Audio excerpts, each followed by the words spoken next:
Yo, halo. Kali ini ada handphone yang ukurannya itu nggak biasa. Katanya sih pengen terlihat beda. Dan bentuknya ini terinspirasi dari sesuatu yang sering dibawa-bawa sama pembisnis yang suka keluyuran keliling dunia. Oke, biar nggak penasarin, mending langsung aja di unplastik. Ya, jadi ini adalah BlackBerry Passport, sebuah smartphone flagship dari BlackBerry yang bentuknya unik bin aneh. Tapi karena keunikan dan embel-embel flagshipnya, harga handphone ini masih lumayan. Saya beli dengan kondisi bekas dan batangan lewat toko Pak Edi, dapat harga 600.000. Ya sebenarnya kalau mau cari-cari lagi masih banyak harga yang lebih mahal sih.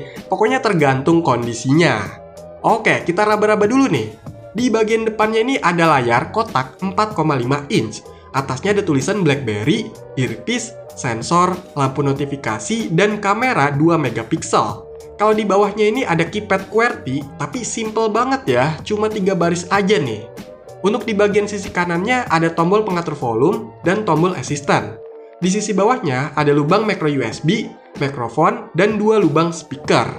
Untuk di sisi kirinya kosong, kalau di atasnya ini ada lubang jack audio dan tombol power.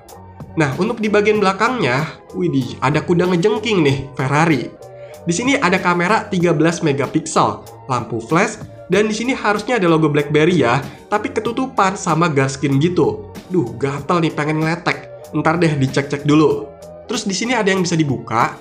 Nah, isinya ada slot buat nano SIM sama micro SD. Terus ada tulisan-tulisan gitu, BlackBerry Passport SKW101. Kayaknya masih segel nih. Dan ini made in Mexico. Widih. Oke, coba dinyalain, semoga bisa nyala. Waduh, tombolnya mendelep ya.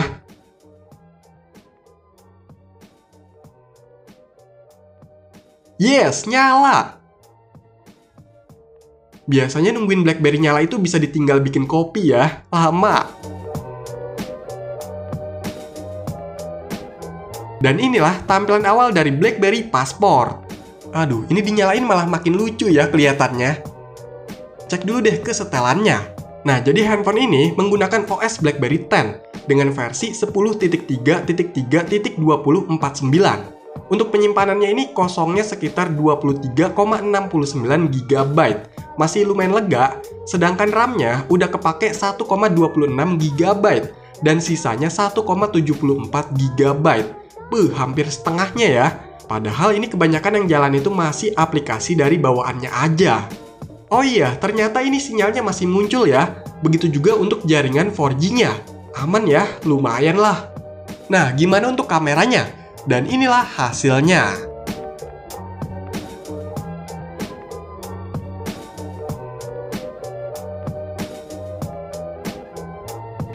Meng! Sorry. Ini bagus. No, nggak mau, takut. Maaf ya, Meng. Oke, jadi ini adalah hasil perekaman video dari BlackBerry Passport. Kalau ngelihat dari handphonenya sih ini hasilnya lumayan ya. Kalau menurut kalian gimana nih untuk hasil perekaman videonya?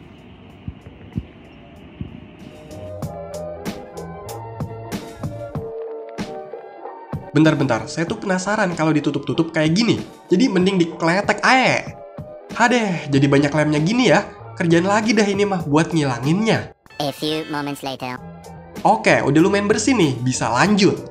BlackBerry Passport ini dirilis sekitar tahun 2014 dengan harga di Indonesia sekitar 9-10 jutaan rupiah. Termasuk mahal, apalagi waktu itu pamor BlackBerry udah berkurang di Indonesia. Karena udah mulai menjamur handphone-handphone Android yang lebih banyak fungsi dan harganya lebih merakyat. Tapi karena emang BlackBerry itu memfokuskan produknya ke pembisnis atau profesional, jadi ada pasarnya tersendiri lah ya. Untuk spesifikasinya, BlackBerry Passport ini menggunakan Snapdragon 801, quad-core up to 2,26 GHz, internalnya 32 GB, RAM-nya 3 GB, GPU-nya Adreno 330, layarnya IPS 4,5 inch, jaringannya 4G, baterainya 3450 mAh, dan menggunakan BB10 OS. Nah, kenapa nama handphone ini BlackBerry Passport? Ya karena memang terinspirasi dari sebuah buku paspor yang biasa dibawa-bawa sama para pembisnis yang suka bepergian. Bahkan dari bentuk dan ukurannya juga dibikin sama loh. Dari bentuk bodinya ini emang kotak banget ya, lebar tapi nggak tinggi juga. Jadi kalau dibilang phablet atau tablet, ini layarnya kekecilan. Tapi dibilang smartphone, ini bodinya kelebaran. Tapi kalau dilihat-lihat emang keren sih, kelihatan elegan dan emang BlackBerry banget kalau lihat dari warna hitamnya dan keypadnya ini. Bagian belakangnya ini pakai bahan plastik, finishingnya doff, tapi untuk sisinya ini pakai metal dan kerasa solid ya. Selain bentuknya, layarnya juga emang aneh sih, 4,5 inch, dibikin kotak dengan rasio 1:1. Sebenarnya kualitas layarnya ini bagus loh, walaupun kecil tapi tajam. Warna dan sudut pandangnya juga oke, terang, dan enak-enak aja kalau buat baca gitu. Soalnya bisa nampilin karakter lebih banyak per barisnya. Tapi memang buat navigasinya untuk touchscreen-nya itu agak susah kalau cuma pakai satu tangan. Begitu juga kalau buat ngetik, otomatis harus pakai 2 jempol, apalagi ini QWERTY. Tapi emang keypadnya ini enak ya, clicky, nggak terlalu keras, agak nimbul gitu, dan ukurannya juga pas.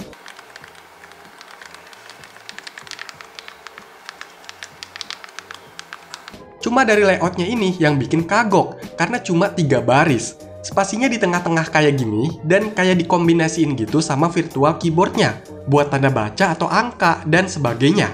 Jadi perlu adaptasi lagi.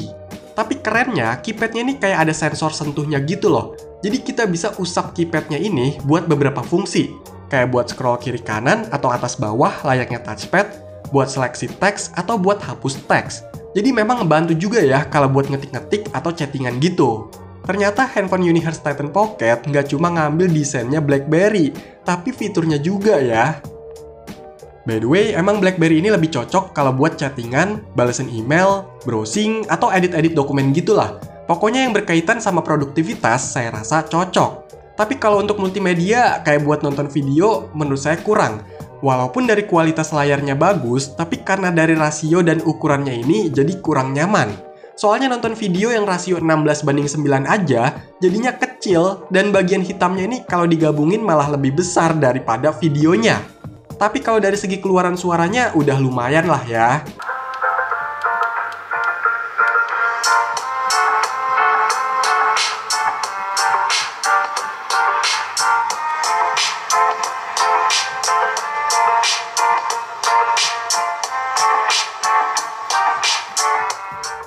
Untuk soal performanya, ini bisa dibilang handphone BlackBerry yang pakai BB10OS dengan spek tertinggi.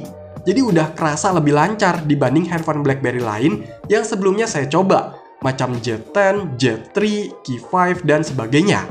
Di handphone ini buat navigasi, buka tutup apps, atau multitasking itu terasa lebih gesit. Cuma ya lagi-lagi sangat disayangkan kalau BB10OS ini udah dihentikan dukungannya oleh BlackBerry. Jadi ya udah banyak keterbatasannya. Bahkan aplikasi bawaan yang memerlukan koneksi internet aja udah nggak bisa diakses nih. BlackBerry Passport ini dari tampilan dan fiturnya rata-rata masih sama kayak handphone BlackBerry lain yang menggunakan BB10OS. Masih menggunakan gesture, ada BlackBerry Hub-nya buat lihat semua notifikasi, terus masih ada lampu notifikasinya, dan bisa install aplikasi Android lewat file APK, atau bisa install lewat toko aplikasi pihak ketiga. Ya, ini masih jadi salah satu keunggulan dari handphone BlackBerry yang pakai BB10OS. Walaupun jangan terlalu berharap banyak ya, soalnya sistem Android yang ada di BB10OS ini, khususnya di unit pasport yang saya dapat ini, mentok di versi Android 4.3 atau Jelly Bean. Jadi nggak banyak juga aplikasi Android yang kompatibel dengan versi jadul ini, khususnya yang sering ditanyain nih, masih support WhatsApp nggak? Jawabannya enggak. Karena WhatsApp itu sekarang minimal harus Android 5 ke atas. Jadi jangan ditanya lagi ya. Terus kalaupun ada aplikasi yang masih bisa, itu kadang kurang optimal. Karena ya ini bukan perangkat Android sebenarnya. Nah untuk sistemnya pun ini nggak banyak yang bisa dioprek-oprek ya. Gimana kalau buat main gamenya? Ya bisa, bahkan karena ini speknya tinggi, jadi lebih lancar. Tapi Snapdragon 801 ini panas cuy.